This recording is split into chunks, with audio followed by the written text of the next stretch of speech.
శ్రీ గురుభ్యో నమః. తులసి యొక్క మహిమను తెలియజెప్పే నారద పురాణంలోని కథ. పూర్వం ఒకానొక గ్రామంలో ఒక బ్రాహ్మణుడు ఉండేవాడు. అతడు బ్రాహ్మణుడే కాని బ్రాహ్మణాచారాలు ఏమాత్రం అతని వద్ద ఉండేవి కావు. వేదాన్ని చదవలేదు. సంధ్యావందనం అంటే ఏమిటో కూడా అతడికి తెలియదు. బ్రతుకు తెరువుకు తనకంటూ ఒక మార్గం లేక వ్యవసాయాన్ని చేయాలని అనుకున్నాడు. కొంత పొలం సంపాదించి వ్యవసాయం చేస్తూ ఉండేవాడు. ఆ రోజుల్లో సామాన్యంగా అందరూ వ్యవసాయంతో పాటు పాడి పశువులను కూడా మేపేవారు. ఈ బ్రాహ్మణుడు కూడా కొన్ని పశువులను సంపాదించి మేపేవాడు. పశుపాలనలో భాగంగా అతడు ప్రతిరోజు చేలగట్లకు వెళ్ళి గడ్డి కోసుకుని వచ్చేవాడు. ఇలా ఉండగా ఒకనాడు ఆ బ్రాహ్మణుడు పొలానికి వెళ్ళి పచ్చగడ్డి కోసి మోపు కట్టుకున్నాడు. ఇంతలో అతడికి ఒక అద్భుతమైన పరిమళం వచ్చింది. ఈ పరిమళం ఏమిటబ్బా అని అతడు ఆలోచిస్తూ ఉంటే ఎదురుగా గుబురుగా పెరిగిన కొన్ని మొక్కలు కనిపించాయి. అలాంటి మొక్కలను అతడు అంతకుముందు ఎన్నడూ చూసెరగడు. అవి తులసి మొక్కలు. వాటి దివ్య సౌరభానికి ముగ్ధుడై ఆ మొక్కలను తన ఆవులు ఇష్టంగా తినవచ్చును అని అనుకుంటూ కొన్ని మొక్కలను కోసి గడ్డి మోపులో కట్టి తలకెత్తుకుని ఇంటిదారి పట్టాడు. అతడు ఇంటిదారి పట్టాడే కాని తనకు రాబోయే ప్రమాదాన్ని ఏమాత్రం గుర్తించలేదు. అతడు చాలా ప్రమాదంలో చిక్కుకున్నాడు. తన తలను మృత్యుదేవత నోట్లో పెట్టిన విషయం అతడికి ఏమాత్రం తెలియదు. మృత్యువు అతని ప్రాణాలను హరించే పనిలో ఉన్నది.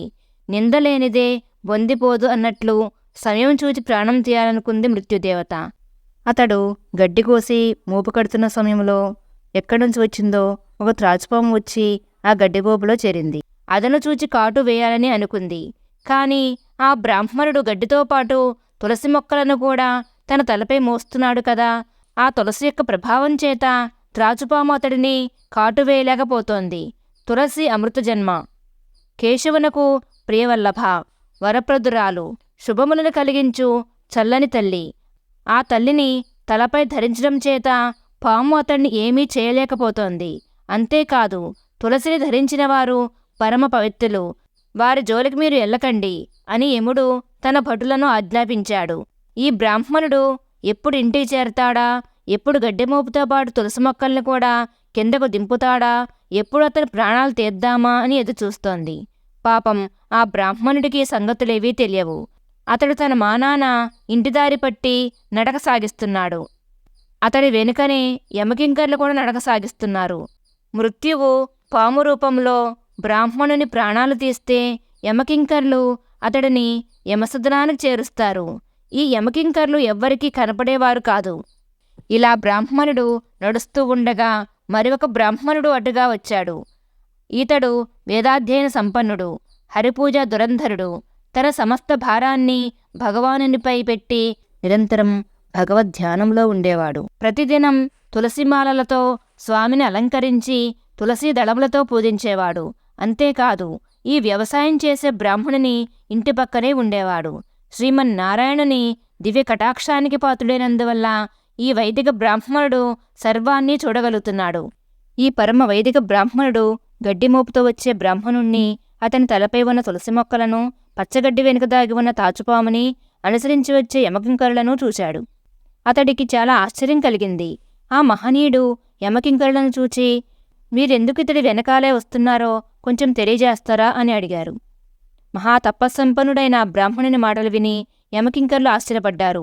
ఎవరికంటా పడని తమను ఇతడు చూశాడంటే ఇతడు మహానుభావుడు, శ్రీహరి భక్తుడు అయి ఉంటాడు. ఇలాంటి వారి వద్ద వినయంగానే ఉండాలి అని అనుకుంటూ ఇలా చెప్పసాగారు. మహానుభావ, భాగవతోత్తమ, ఈ బ్రాహ్మణునకు ఆయువు తీరింది, కాలం సమీపించింది. వారి వారి కర్మానుగుణంగా కాలం తీరిన తరువాత వారి ప్రాణాలను తీయటం యమధర్మరాజు పని. యముడు ఇతడి ప్రాణాలను తీయటానికి కాలసర్పాన్ని వినియోగించాడు. ఈ సర్పం ప్రాణాలను తీసిన తరువాత మేము అతడిని యమలోకానికి తీసుకుని పోతాం. అందుకే ఇతడి వెన్నంటి వస్తున్నాం. కాని ఇతడు తన తల మీద తులసి మొక్కలను ధరించాడు. వాటి ప్రభావం వల్ల సర్పం ఇతడిని కాటువేయలేకపోతోంది. ఇతడు గడ్డిమోపును, దానితో పాటు తులసి మొక్కలను ఎప్పుడు నేలకు దింపుతాడో అప్పుడు సర్పం వచ్చి అతడిని కాటువేస్తుంది. సర్పం వచ్చి అతడిని కాటువేస్తుంది. ఈ సమయం కోసం మేము వేచి చూస్తున్నాం అని చెప్పారు. పరమ దయాళువైన ఆ వైదిక బ్రాహ్మణుడి హృదయం ద్రవించిపోయింది. అయ్యో, ఇతడు తనకు తెలియకుండానే మృత్యువును తలపై ధరించి వస్తున్నాడే, అమాయకుడైన ఇతడిని రక్షించడం ఎలా, ఏ విధంగా ఇతడిని ఈ దుర్దశ నుండి కాపాడగలను అని అనుకుంటూ యమభటులతో ఇలా అన్నాడు. మహానుభావులారా, మీరు యమధర్మరాజు ఆజ్ఞను పాలించడానికి వచ్చారు, నేను కాదనను. కాని ఈ దుర్దశ తొలగిపోయే దారే లేదా? ఏ విధంగా ఇతడిని రక్షించగలం? ఆపదలో ఉన్నవారిని రక్షించడం కంటే మరొక ఉత్తమ ధర్మం అంటూ లేదు కదా. కనుక దయచేసి ఇతడికి అపమృత్యు తొలగిపోయే మార్గం చెప్పండి అంటూ ప్రార్థించాడు. కఠిన పాషాణ హృదయులైన యమకింకరులు వైదిక బ్రాహ్మణుని మాటలు విని సంతోషించి ఇలా అన్నారు. ఓ బ్రాహ్మణోత్తమ, మేము యముని ఆజ్ఞను అనుసరించి నడిచేవారము. అయినా నీ కారుణ్యం మా హృదయాలను ద్రవింపజేసింది. నీవు అడిగినట్లు ఇతడిని రక్షించే మార్గం చెబుతాము విను. శ్రీమన్నారాయణుడు తులసిమాలాలంకృతుడు. అతడిని నీవు నిత్యం తులసి దళాలతో పూజిస్తున్నావు. దానివల్ల ఎంతో పుణ్యం మూటకట్టుకున్నావు. తులసి దళాలచే పూజించిన దానివల్ల కలిగిన ఒకనాటి ఫలాన్ని నీవు దానం చేసినట్లయితే ఇతడికి ఈ దుర్మరణం తప్పుతుంది అని చెప్పారు. అధముడైన వాని సంపదలు ఇతరులను బాధించడానికి, మధ్యముడైన వాని సంపదలు తాను అనుభవించడానికి, ఉత్తముడైన వాని సంపదలు ఇతరుల యొక్క ఆపదలను పోగొట్టడానికి ఈ వైదిక బ్రాహ్మణుడు ఉత్తమోత్తముడు కనుకనే తాను శ్రీమన్నారాయణుని తులసీ దళాలతో అర్చించిన దానివల్ల లభించిన ఒకనాటి పుణ్యఫలాన్ని శ్రీమన్నారాయణ కైంకర్య రూపంగా సమర్పించాడు. వెంటనే ఆ కాలసర్పం యమభటులు బ్రాహ్మణుని విడిచి వెళ్ళిపోయారు. ఇంటి దారి పట్టి వచ్చే బ్రాహ్మణుడికి ఈ విషయాలేవీ తెలియవు.